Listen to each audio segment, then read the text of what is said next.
A'udzu billahi minasyaitonir rajim. Bismillahirrahmanirrahim. Assalamualaikum warahmatullahi wabarakatuh.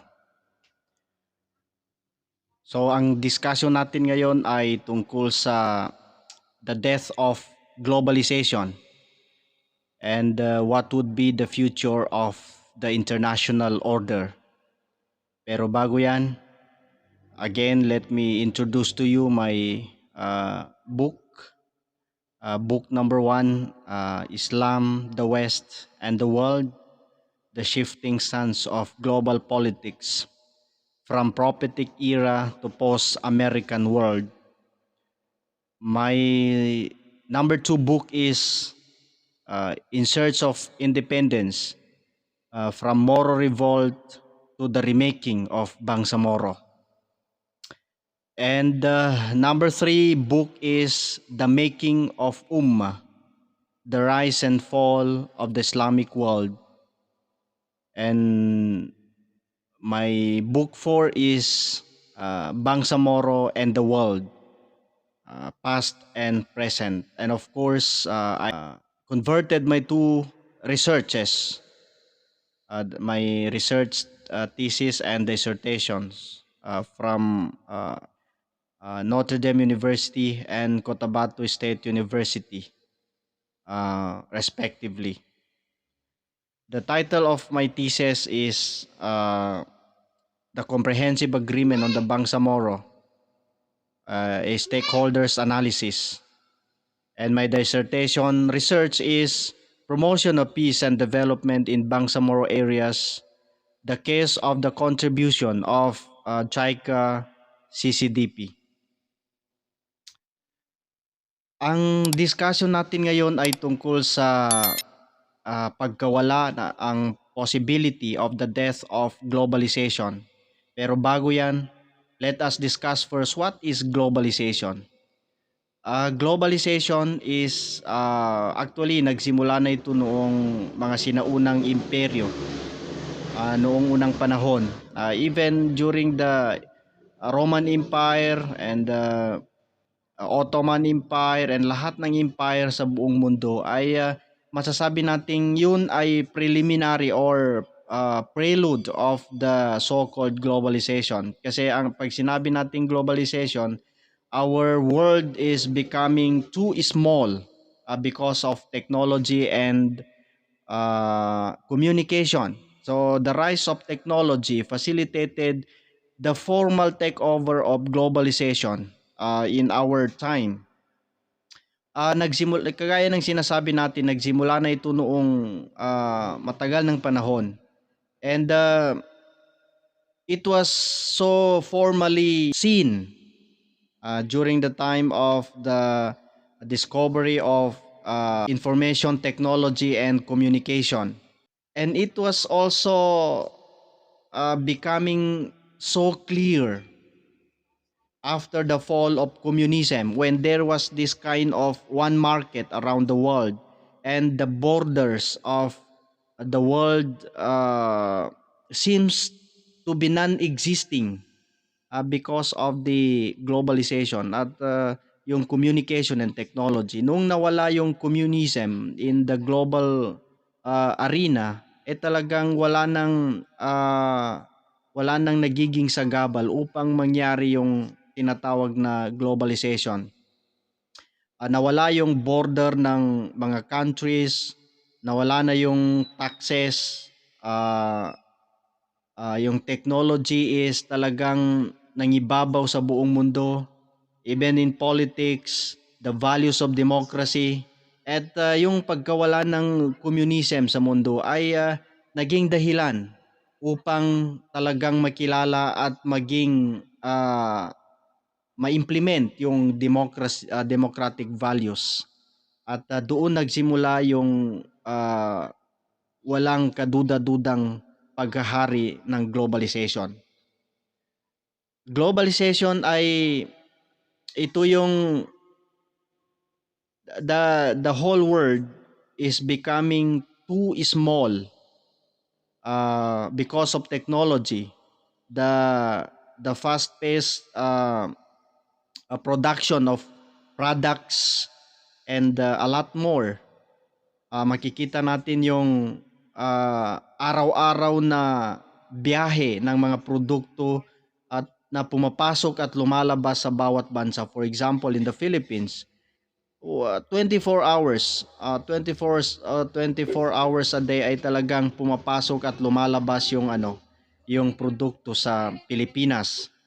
And another one is that the because of the communication technology ay talagang mabilis na yung natin, yung transaction sa mundo. At hindi na yan kaila sa bawat isa dahil even in the use of smartphones is actually a sign of the globalizing community around the world. Or bakit nawawala yung globalization? Ano yung hudyat? Bakit nasasabi nating nawawala na ang globalization sa mundo? Practically, although there is this existing nation state around the world, pero yung mga companies ay walang nagiging sagabal sa kanila para ma-take over nila yung market sa buong mundo. Another important consideration is that yung nation states natin ay talagang nawala ng function because of the globalization. Ito ay isang malaking problema sa mga ibang countries. At ang kauna-unahang pumansin sa the falling globalization ay si Trump mismo.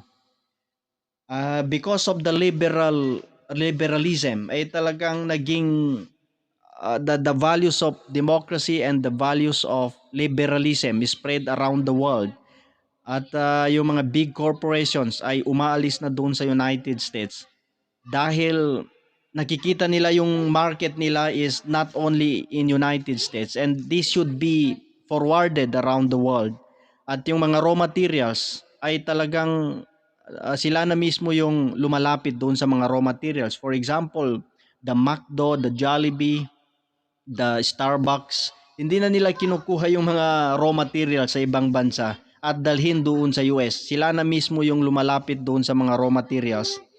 At dahil doon, yung mga trabaho sa United States ay hindi na nai-enjoy ng mga tao doon dahil yun nga yung sinasabi natin na doon na sa ibang mga lugar. And even China, we see that China is flourishing with the Starbucks, McDo, Coca-Cola, and other products. So yan. Because of the rise of Trump, he questioned this existing reality on globalization, and he favored protectionism. Pag sinabi nating nationalism and national protectionism is that kailangan yung companies, for example, ng United States ay kailangan ang mag-profit dito ay yung mga yung mga Americans. Kaya nga after the rise of Trump, pinutol niya lahat yung liabilities ng United States sa ibang international organization. For example, even NATO, which is pinaka-importante sa United States. Trump tried to cut the funding, at least lessen the funding of United States on NATO. And he also cut the agreement on North American Treaty, NAFTA. Because of this, kailangan, sabi ni Trump, kailangan yung MAGA or Make America Great Again. So yun, Trump questioned the reality of globalization, and many countries around the world are questioning also the standing of dollars and even the standing of liberalism. The rise of China is a great manifestation that there is an existing rebellion against this liberal order, standing on idea of globalization. So yun, uh, people are trying to go back to their nation state, is strengthening their nations and countries. And this is a big sign that globalization is coming to an end.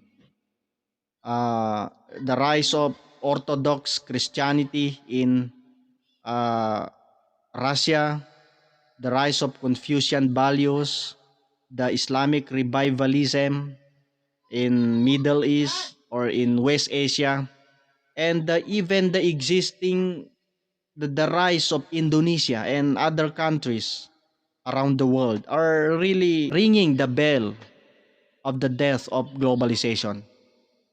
So kung mawawala ang globalization, what would be the next what would be the alternative? Ano yung future natin after the death of globalization? According to many experts, uh, because of the existing rebellion in the new world order, the order that was constructed during or after the World War II, constructed in United States of America and the Allies, ano yung magiging future natin? Uh, the rules-based world order ay talagang papalitan pag nawala yung globalization, at ang possible na mangyayari dito is the emergence of values-based world order.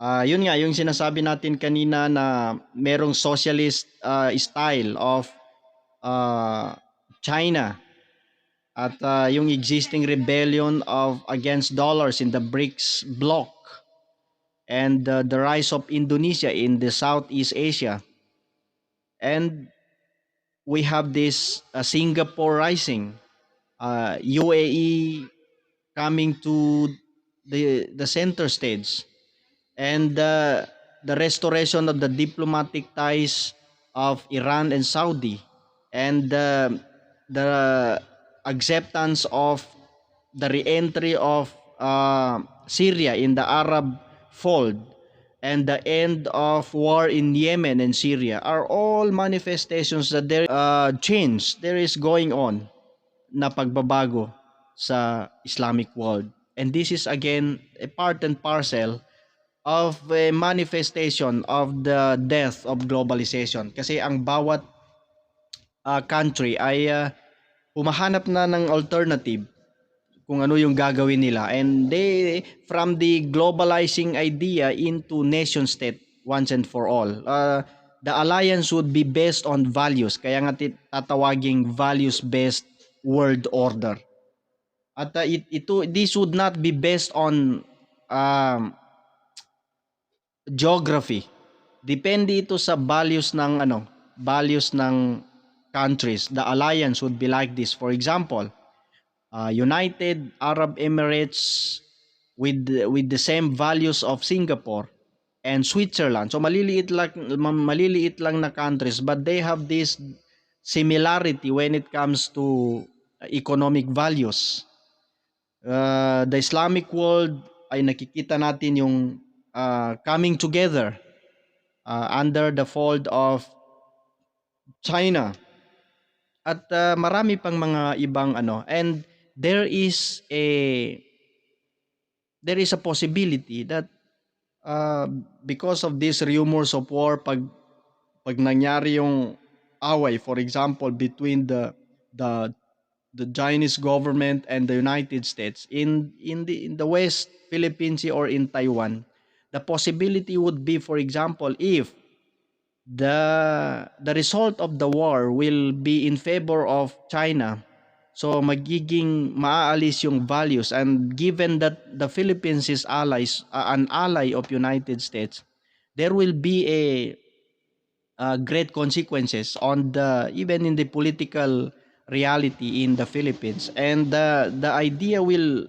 possibly the returning back on the values of sultanate, for example in this part of the world, Indonesia, Malaysia, Brunei, and the Bangsamoro will come together as a block, forming or reviving the values of the Sultanate system. Kaya nga kasi yun nga wala nang liberalism ang magiging ano is the common ground would be depending on the values, the shared values of countries. That would be uh, an important ground ng alliance in the near or in the coming values-based world order. So because of this is just an analysis, a small analysis for us to understand in the world in post-globalization world order. So nakikita natin yung uh, immediate death of globalization at nakikita natin yung uh, pagbabago ng panahon when it comes to political, military, values, ideology, and a lot more manifestations of the death of globalization and the coming values world order. So thank you so much and assalamu alaikum warahmatullahi wabarakatuh.